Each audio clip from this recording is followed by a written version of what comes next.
नमस्कार बंधुओं, जय श्री राम, हर हर महादेव। तो आयुर्वेद की प्रथम चिकित्सा में हम सबसे पहले मंत्र चिकित्सा की बात करते हैं। क्या मंत्र से रोग ठीक हो सकता है? क्या लकड़ी बांधने से रोग ठीक हो सकता है? यह सत्य है, इसमें संशय नहीं। परंतु मूर्खों को नहीं पता है कि वह मंत्र जो होता है वो कैसे काम करता है और वो जो काटा लकड़ी है वो कैसे काम करती है। आयुर्वेद की प्रथम चिकित्सा मंत्र है, दूसरी तंत्र है, तीसरी औषधि, चतुर्थ श्रेणी में चिकित्सा औषधि आती है। इनके मैं 2 प्रयोग बता रहा हूँ और करके देख लीजिए, फायदा न मिले तो बताइए।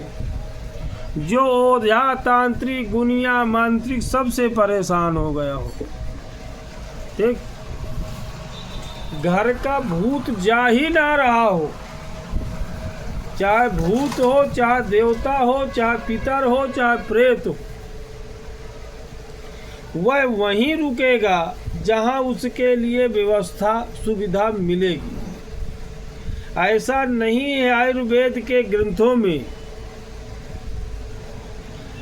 किसी भी संहिता को उठाकर देख लीजिए, ऐसा नहीं कि सबको भूत पकड़ ले, सबको चुड़ैल पकड़ ले, या मांत्रिक तांत्रिक भेद से सबके पास चला जाए। इस प्रकृति पर चाहे मनुष्य हो, चाहे देवता हो, चाहे प्रेत हो, चाहे पितर हो, चाहे पिशाच हो, सभी काल चक्र के अधीन है, स्वतंत्र कुछ नहीं है।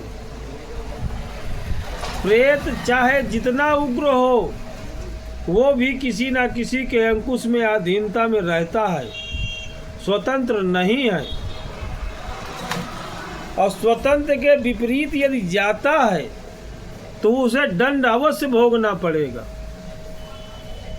ठीक।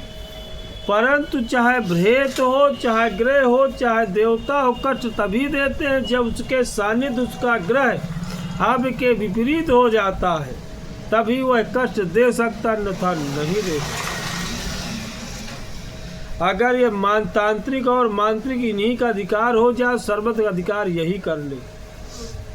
मंत्र की ऊर्जा हो, चाहे औषधि का पावर हो, चाहे तंत्र की शक्ति हो, सब में एक सीमा है, एक शक्ति है।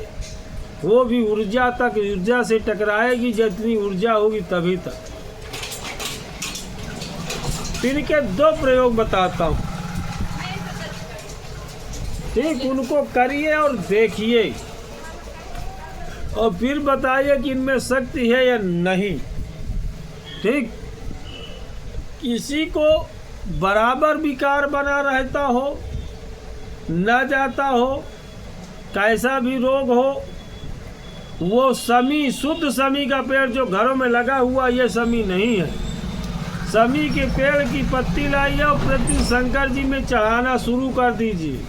परंतु ये कंकर शंकर वाले ना हो, जिसकी मूर्ति की प्राण प्रतिष्ठा साबित की गई हो, जिसमें प्राण हो, उस मूर्ति पर चढ़ाना शुरू कर दे। तीसरे दिन से बर्राना, रोना, चिल्लाना, भूत दिखना, ये सब समाप्त हो जाएंगे, नष्ट हो जाएंगे।